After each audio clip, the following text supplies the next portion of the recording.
Yung mga tao na ang paniwala nila ay hindi dapat pakinggan yung statement sapagkat obviously pinoproteksyonan nila yung mga pangalan na nabanggit doon, ay gumawa sila ng paraan para discredit yung mama, meaning Orly Gutesa. Nire-require po ba niya na talagang patunayan ng nagnotaryo na pirma niya nga talaga yung nasa dokumento?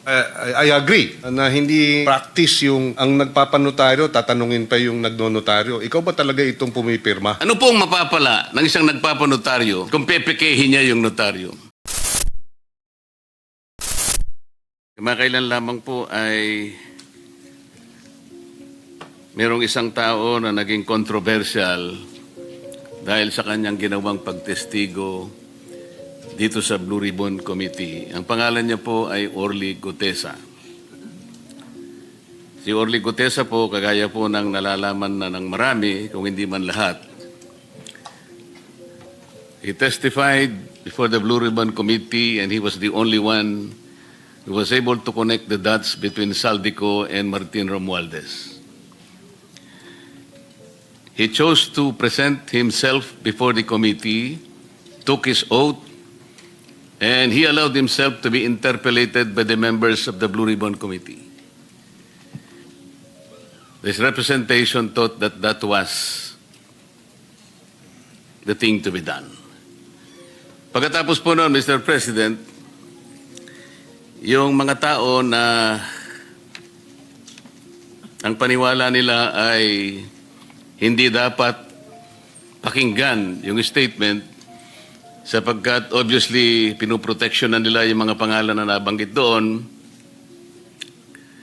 ay gumawa sila ng paraan para discredit yung mama, meaning Orly Gutesa. Nagsimula po sila na hanapan ng butas yung nagnotaryo doon sa dokumento. Sa akin pong palagay, Mr. President, naging muti ang academic yung notaryo sapagkat yung testigo humarap naman. Maghapon na nandito po kasama natin tumestigo at sinagot lahat ang mga tanong sa kanya. Ngunit hindi po sila nagkasya doon. Talagang pinagsikapan nila sa pagitan ng pag-disown nung notary public ng kanyang alleged signature. Mr. President, gusto ko pong malaman ngayon, hindi po ba kalakaran na yung mga nagpapanotaryo, ibibigay lang po yung dokumentong gusto nilang ipanotaryo sa opisina ng kanilang pinuntahan at kung magkano man ang bayad na hihingin sa kanila, magbabayad po at kukunin na nila yung notaryo o yung dokumentong pinanotaryo.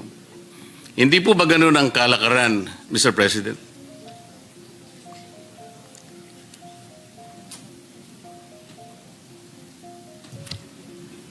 That is correct, Mr. President. Kinakailangan ng personal appearance nung affiant.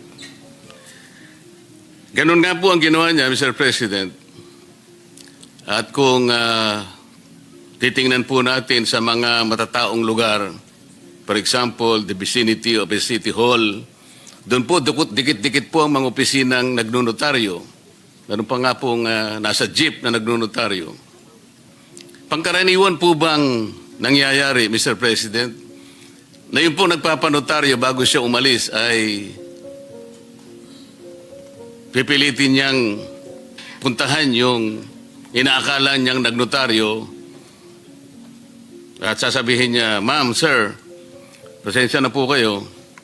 Gusto ko lamang pong malaman kung talaga kayo po ang pumirma dito sa dokumentong ninotaryo ninyo. Nangyayari po ba yun? Sinisiguro po ba nung nagpanotaryo bago siya umalis na yung inaakala niyang nagnotaryo sa kanyang dokumento ay siya nga?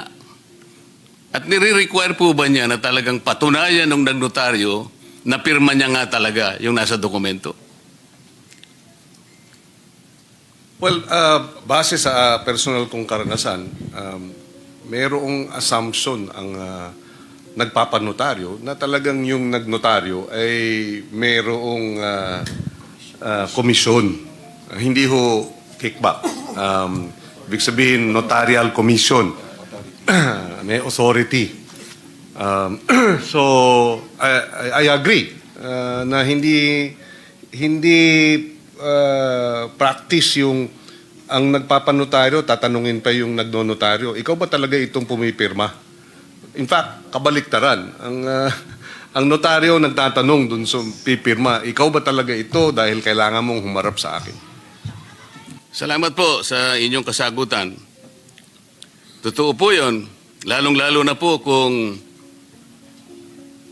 yung dokumentong sinasabi nila na pinalsipika ay meron naman pong notarial details. Ang ibig sabihin po, merong stampad na ginamit na kung saan po sinusulatan yung mga detalye ng notaryo at meron pa pong parte doon na kung saan ilalagay mo yung numero ng dokumento, yung pahina, pati po yung bilang ng Book of Registry. Yung pong dokumento ni Gutesa, Mr. President, pag sinalat mo po, meron po kasi akong kopya. Meron pong dry seal. Ang ibig po bang sabihin, Mr. President, si Gutesa, kinakailangan pa niyang maghanap o mag-imbento ng stampad para sa notarial details at saka yung lugar ng opisina na kung saan i-stamp mo doon. Manghihiram o magnanakaw kaya siya ng isang dry seal? Paano gagawin ng isang ordinaryong taong pumunta sa isang notarial office na hanapin lahat ito? Saan niya kukunin yung notarial number? Saan niya kukunin yung book number, yung page number? Ano pong mapapala ng isang nagpapanotaryo kung pepekehin niya yung notaryo? Sir President,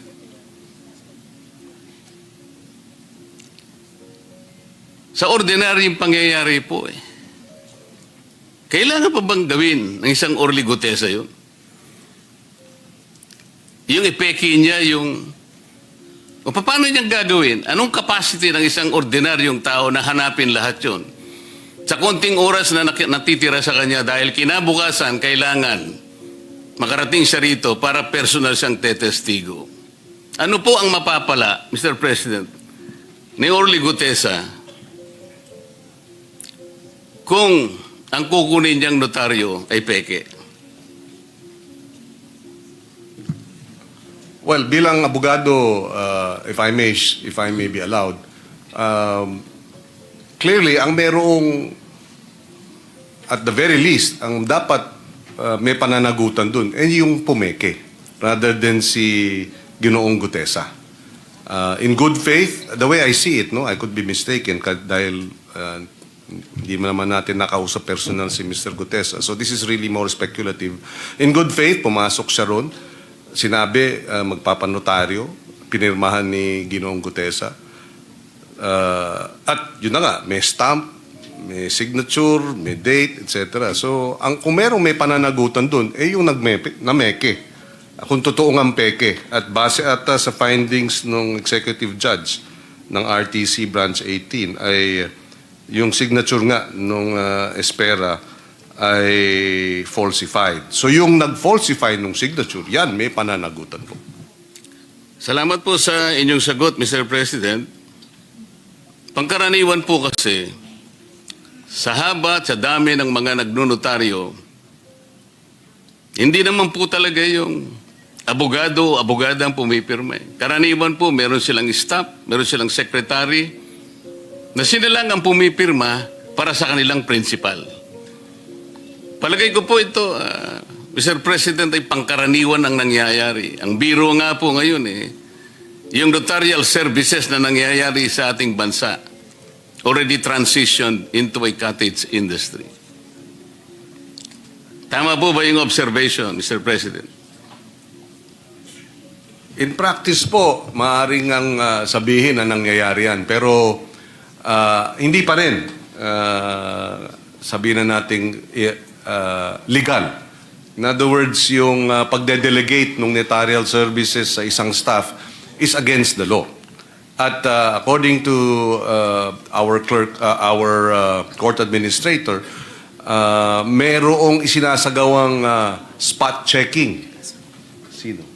Ang executive judge, Carl, Ang executive judge ng Maynila. ng Maynila para madetermina kung talagang maayos yung dokumento, yung notarial registry nung mga notary, yung mga commission, notarial commissions. Kaya ko po binibigyan ng emphasis ito, Mr. President. Yung kahalagahan po ng kanyang sworn statement, kahit na po yung ating chair ng Blue Ribbon Committee, paulit-ulit niyang sinabi na yung relevance nung testimony ni Gutesa na ginawa sa harap mismo ng committee ay nananatiling valid sapagkat pinanumpaan niya before the committee. Ngunit, ang nakakabagabag nga po, Mr. President, bakit pinipilit na ibaling sa isang bagay na hindi naman yun ang punto ng pinag-uusapan? Naging moot and academic na po, ngunit pilit na ibinabalik. At ang nangyari nga po, sa takot ng Gutesa siguro, na siya po ay kakasuhan ng perjury, kakasuhan ng falsification, wala naman po siyang kinalaman at wala siyang kapasidad para gawin yun. Unang-una, wala po siyang motibo. Ang totoo po niyan, ako lamang po ang nagsabi sa kanya, ipanotaryo mo yan, Mr. Gutesa, kasi hindi man kita kilala eh. Parang karagdagang assurance lang sa akin na yung kanyang statement ay talagang ginawa niya ng buong buo sa kanyang sarili. Kahit na wala yun eh, tatanggapin ko naman yun eh. Sasabihin ko lang, o sige, kung talagang buong loob mo, Mr. President, sinabi ko po sa kanya, pumunta ka ron. Buong loob mo at totoo lahat ang sinabi mo, pumunta ka doon. Ganun nga po yung ginawa niya. Sa makatwid, ang aking pong gustong ipunto, kahit wala yung notaryo eh. Bakit po doon nila pilit? Doon nila pinipilit na ibaling ang pinag-uusapan. Para lamang po, para lang makaiwas, para ilihis, para linlangin ang maraming Pilipino. Ito po yung nakakalungkot dito. Si Gutesa po, nilagay niya sa panganib ang kanyang buhay at ang buhay ng kanyang pamilya. Gutesa has nothing to gain. Gutesa has everything to lose. Siguro po, sa kanyang puso, inisip niya, inasahan niya, natutulungan siya ng Estado na proteksyonan man lang siya. Dahil sa kanyang ginawa, para matulungan ang Estado, i-prosecute kung sino talaga ang may kasalanan sa malaganap at kasuklam-suklam na iskandal na ginawa ng mga taong kasangkot dito. Pero wala po eh. Wala siyang nahita. Despite his courageous testimony before the Blue Ribbon Committee, he did not get even the courtesy that he deserves. Alam po ninyo, Mr. President, sa kagustuhan ko po na kahit papano, may saayos kung talagang sino ba yung nagnunotaryo na yun? Kung hindi man pirma ng notaryo publiko, meron at meron siyang kinakasangkapan para pumirma sa kanya. Sumulat po ako sa ating court administrator na sana po ang representasyong ito ay makahingi man lang ng mga samples ng mga dokumento ng mga notaryong dokumento ng abogada na ating pinag-uusapan. Ginrant po yung aking letter request ng court administrator. Nahingi po kasi ako ng sample, kahit na 3 samples lang po sa bawat buwan mula Enero hanggang Agosto ng 2025. Ang masakit lamang po na nangyari, Mr. President, at gusto ko po bigyan ninyo ng opinion, kung pwede, kung tama ang ginawa ng executive judge. Ang sabi po niya, Siya ang magdidesisyon kung ano ang sample na ibibigay sa aking opisina. Do you think, Mr. President, the executive judge committed grave abuse of discretion?